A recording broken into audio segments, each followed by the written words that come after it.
There's been a lot of things going on in here lately, but it's mostly ends up being sort of odds and ends and things that we've started and haven't completely finished, or a lot of maintenance sort of fixity sort of things. I think we finally started getting back into doing some things and having some fun. One of the things I wanted to try was to make an additional level where we put our boot shelf in the laundry entry. So I went ahead and tried to make a little prototype that I could just stick in there and see how it went. And in the end, it's not too bad, but it's a little wobbly and I'm not really sure it's going to work for what we need. I think in the end, we might be better just scrapping the tray that's there and the little shelf and making something customized to fit that space exactly.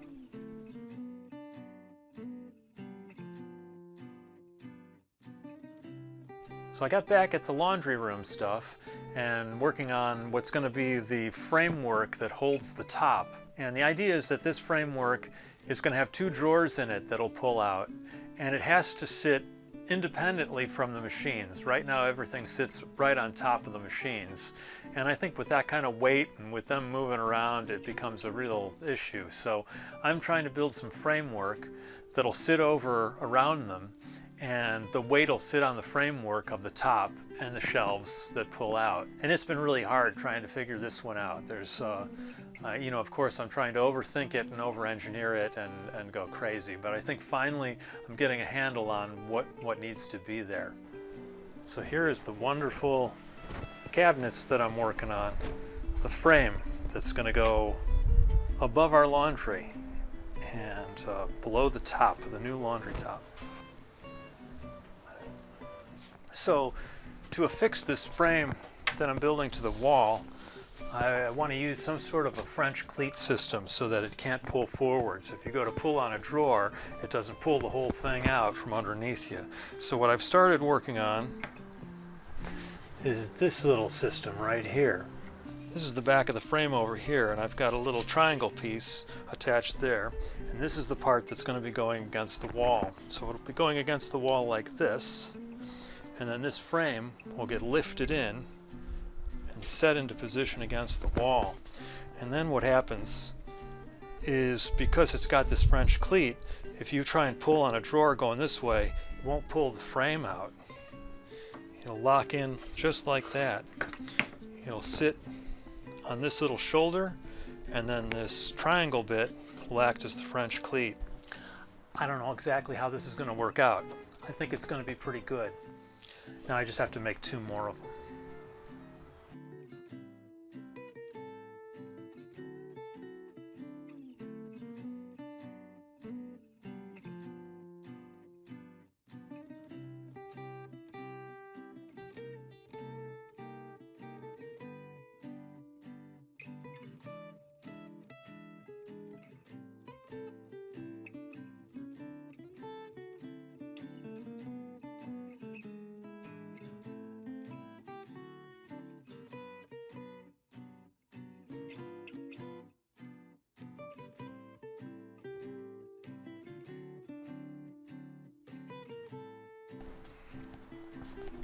So I think that's about as far as I can take these things right now until I go to install, and hopefully that'll be next time.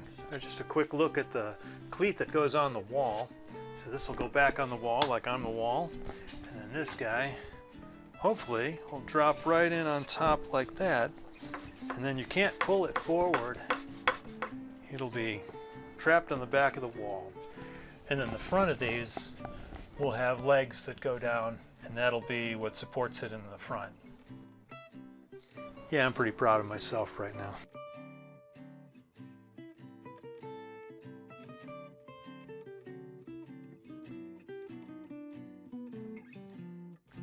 Check out my hat. See if you can get a good look at that thing. Isn't that great? This hat was designed by my son Charlie, and it was made by my wife Louisa, and I got to pick out the fabulous fabric at the fabric store. Who doesn't love to go to the fabric store? So I love this hat. It's really great. It's keeping my ears warm. It's just perfect.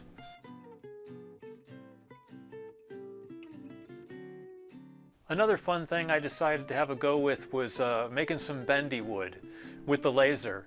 So I got to fire up the laser. So the idea here is that if you cut a bunch of lines in a specific kind of pattern, when you take the wood out, a rigid piece of wood can now be bent all over the place. And I thought this might have some really cool applications to some of the things that I want to do going forward. It might make really cool guitar sides. And this isn't something I thought of. Other people have done this, but I thought it might be really cool to try. So I'm pretty excited about that, and it seemed to work out really pretty well.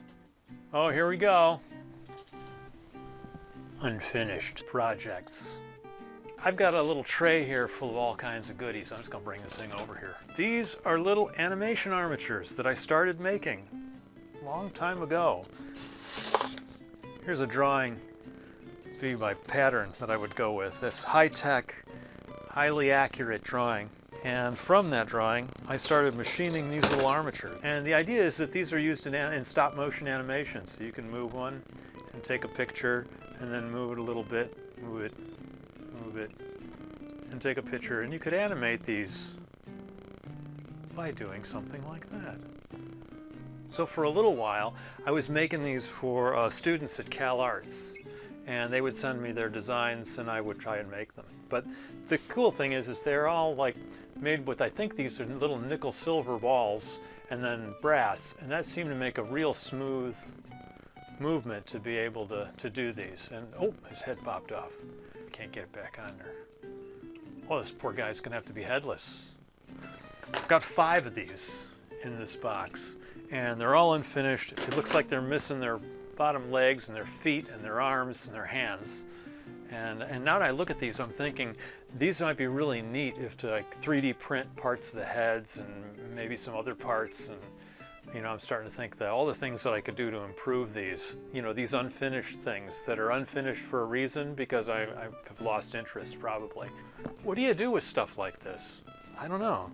There they are, kicking around, unfinished.